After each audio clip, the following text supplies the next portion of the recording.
السلام عليكم ورحمة الله وبركاته. معاكم هيثم إبراهيم من قناة هيثم إبراهيم. فيديو النهاردة هنكون بنتكلم فيه عن الأوديو فيجوال سوليوشن. أوديو فيجوال سوليوشن من أهم الأنظمة اللي موجودة في اللايت كارنت. خليني أقول لكم على معلومة هي شاهد من الشواهد إن الأوديو فيجوال حجمه في مصر وحجم مبيعاته وأعماله في مصر فوق من 10 ل 20 مليار جنيه سنويا. رقم طبعا كبير، وممكن يبقى اكتر من كده كمان. ده بيبين قد ايه ان سوق الاوديو فيجوال سوق كبير جدا جدا وعليه طلب وتطبيقاته كتيره جدا. هنبدا بمنتهى السرعه، هنبدا في الابلكيشنز بتاعته. بالمناسبه انا مش عاوز الفيديو يزيد عن 6 دقايق ان شاء الله، عشان دايما الشورت فيديوز الناس بتحبها ودايما بتطلبها مني. الابلكيشنز بتاعت الاوديو فيجوال بيبقى موجود فين؟ بيبقى موجود في قاعات الاجتماعات، في الميتنج رومز، موجود في الكلاس روم، موجود في الشو روم. لو النهارده مثلا انا عندي ريل استيت، ففي الشو روم بتاعتي بحط فيديو وول، بحط ديجيتال ساينج. وانا مثلا براند عربيات زي بي ام دبليو مثلا، او اي براند كبير بيحط في الشو روم بتاعته ديجيتال ساينج كبيره كده، او فيديو وول كبير بيعرض فيه العربيات واسعارها واشكالها، بيبقى شكلها انترستد جدا. كمان البورد روم في المطارات وفي الاوديتوريوم او في المسارح كمان، وبيتحط كمان عندنا في الكوماند كنترول سنتر او غرف التحكم المركزيه. دي بتبقى موجوده لو انا النهارده عندي سيس تي في روم كبيره جدا بيبقى فيها فيديو وول عملاقه. في غرف التحكم المركزيه للمحافظات كمان، وغرف اداره الازمات بتحط فيها مالتي سيستمز بقى من الاوديو فيجوال. كمان بتتحط في المولات. محدش فينا بيدخل مول او سينما غير لما بيلاقي شاشات الاعلانات موجوده في كل الاماكن، زائد كمان البابليك ادرس اللي بيبقى متواجد طول الوقت. مفيش اي حد فينا راح ايفنت من الايفنتات غير لما لقى السوليوشن بتاعت الاوديو فيجوال محوطانه. يعني في اي ايفنت من الايفنتات الرئيسيه اللي دايما بنشوفها بنلاقي ان سوليوشن اوديو فيجوال بيستحوذ على نسبه كبيره جدا من المشروع او من الايفنت. وفي كمان الترانسليشن سيستم او الانتربريتيشن سيستم، يعني قاعات الترجمه الفوريه. لو عندنا سفير من السفراء جاي في زياره لمصر، او اي رئيس وزراء او اي رئيس خليجي جاي في زياره لمصر، بيبقى قاعدين في روم كبيره، الراجل الضيف بيكون بيتكلم واصحاب المكان بيكون حاطين سماعات في ودانهم، بيكون بترجم لهم اللغه ديت من اللغه الانجليزيه مثلا للغه العربيه، والعكس صحيح. ببساطه كده احنا هنتكلم عن اهم مكونات الاوديو فيجوال. ده الفيديو بتاعنا هيكون بنتكلم عن اهم مكونات الاوديو فيجوال، وان شاء الله هيبقى فيه سلسله من الحلقات بتتكلم في تفصيلا سيستم وبراند. بنبدا كده سريعا بالاوديو انبوتس. الاوديو انبوتس عندنا النهارده ايه اهم الاوديو انبوتس او اهم المدخلات بتاعتي؟ عندي الاوديو كونفرنس، عندي الوايرد والوايرلس مايك، عندي البي سي، وعندي السي دي. سريعا بقى، انا النهارده لو في قاعه من القاعات بيبقى فيه سيستم زي الاوديو كونفرنس. الاوديو كونفرنس بيستخدم كانبوت عندي. لو انا النهارده موجود في مسرح من المسارح، المايك المايك سواء وايرد او وايرلس او حتى مايك زي اللي انا بستخدمه ده كده انبوت من الانبوتس بتاعتي. البي سي كمان او اللابتوب برضو يعتبر انبوت من الانبوتس بتاعتي. الفيديو كونفرنس انبوتس من الانبوتس بتاعتي. الاوديو اوتبوتس الخارج بتاع الاوديو عباره عن ايه؟ بيتمثل لي في السبيكرز. السبيكرز في منهم انواع، في السيلينج وفي الوول وفي الكولوم وفي البندنت. وطبعا في الصور اللي انتوا هتشوفوها هتكون موضحه الاشكال والفرق ما بين كل حاجه والثانيه. الحاجه اللي بنتكلم فيها في جزئيه الاوديو كمان جزئيه الاوديو بروسيسنج، لان الاوديو في الاخر لازم يبقى فيه معالج للصوت.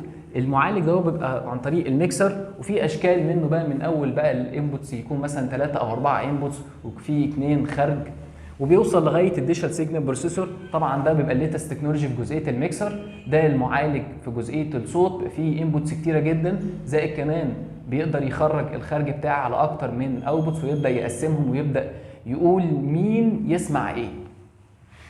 بنروح بقى لجزئيه الفيديو انبوتس. الفيديو انبوتس عندي ايه بقى؟ زي ايه الفيديو انبوتس عندي؟ برضو البي سي بيستخدم كفيديو انبوتس. عندي ساتلايت ريسيفر، لو انا النهارده مشغل دش مركزي مثلا وفي الريسيفر بتاعه يبقى الانبوتس بتاعتي الساتلايت، والاشاره اللي جايه من فوق الانبوتس، وبتدخل على الاوتبوتس هنقولها كمان شويه. عندي كمان الميديا بلاير، دي بتستخدم في قاعات او في شاشات الاعلانات، بيتحط جنب الديجيتال ساينج. زمان كان بيتعمل كده ميديا بلاير، هي دي السورس اللي عليها الكونتنت او المحتوى اللي انا عاوز اعرضه وبعرضه على السكرين. كمان عندنا الدي في دي، برضه بيبقى هو انبوت من ضمن الانبوتس بتاعتنا. والكونفرنس كاميرا او برودكاست كاميرا دي تعتبر انبوتس من الانبوتس بتاعتنا اللي احنا بنوصلها على الايه الاوتبوت. الفيديو اوتبوتس بقى عندنا عباره عن ايه؟ عباره عن فيديو بروجيكتور. وفيديو بروجيكتور هنا يعني الناس اللي دايما متعودين على الفيديو بروجيكتور، طبعا هو ما بقاش هو ليتست تكنولوجي قوي دلوقتي بس ستيل موجود وبقوه. في منه 3 انواع، في التراديشنال بروجيكتور وفي الشورت ثرو وفي الالترا شورت ثرو.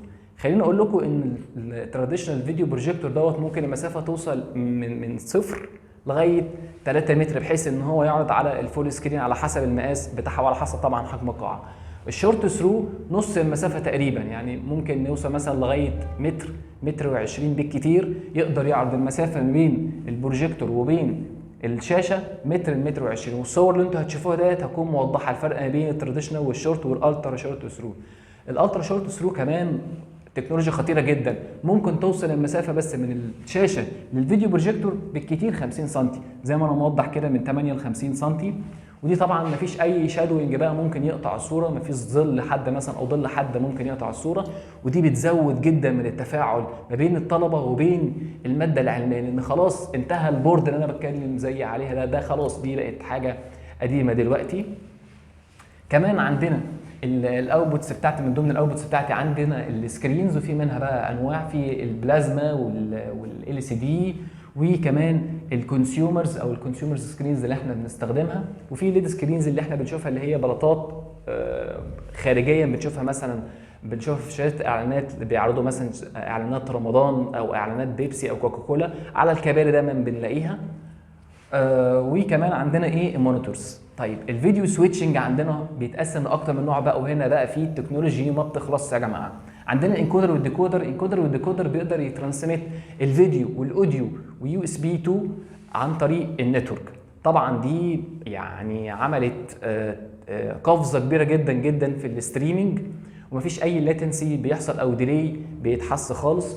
عندنا كمان الاكستندرز. انا النهارده ممكن لو مسافه الفيديو الانبوتس بتاعتي البي سي مثلا والشاشه مسافه فوق ال 20 او 30 او 50 او 60 او 70 متر، ممكن استخدم الاكستندر دوت عن طريق النتورك. بوصل ترانسميتر جهاز عند البي سي وجهاز تاني عند الديسبلاي، والربط بينهم بيبقى كابلات النتورك.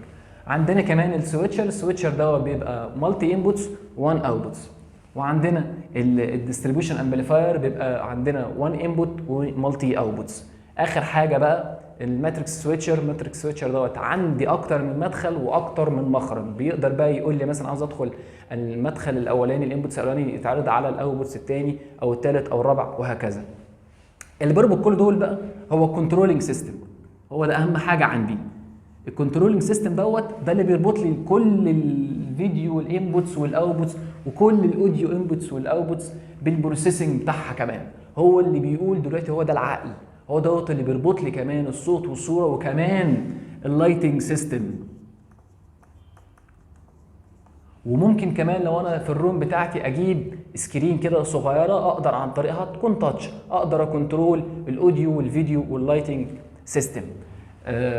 ده سريعا كده المكونات الاساسيه بتاعتنا للاوديو فيجوال سوليوشن. اوديو فيجوال سوليوشن يا جماعه خليني اقول لكم على حاجه صغيره. النهارده ممكن سوليوشن بمليون جنيه بس، مليون جنيه بس رقم صغير جدا دلوقتي للاسف، يعني يكون في اكتر من 5 6 فيندورز. حقيقي الاوديو فيجوال حياه جميله جدا، ويعني موضوع مش مجرد سيستم، لا انت بتستمتع ان انت تربط سيستم بالتاني لغايه ما تطلع صوت وتطلع صوره، وكمان تربطه بالاضاءه وتربطه بحاجات كتيره جدا ممكن يبقوا موجودين في القاعه اللي انت فيها او المكان اللي انت فيه. ده فيديو صغير وسريع عن الاوديو فيجوال. الفيديوهات اللي جايه ان شاء الله باذن الله هنركز اكتر عن الاوديو فيجوال. مستني كومنتاتكم تقولوا لي استخدمتوا اوديو فيجوال قبل كده؟ ايه البراندات اللي انتوا استخدمتوها؟ هل كان في مشكله واجهتكم قبل كده نقدر نساعد فيها في الديزاين مثلا او في سوليوشن معين؟ اتمنى يكون الفيديو عجبكم ان شاء الله، ويا رب يقدر يفيدكم. وما تنسوناش بقى يا جماعه بقى في اللايك والشير لو الفيديو عجبكم، وتنشروا الفيديو على قد ما تقدروا. عاوزين ننشر الثقافه على قد ما نقدر، ويا رب يكون الفيديو وصل لكم. السلام عليكم ورحمه الله وبركاته.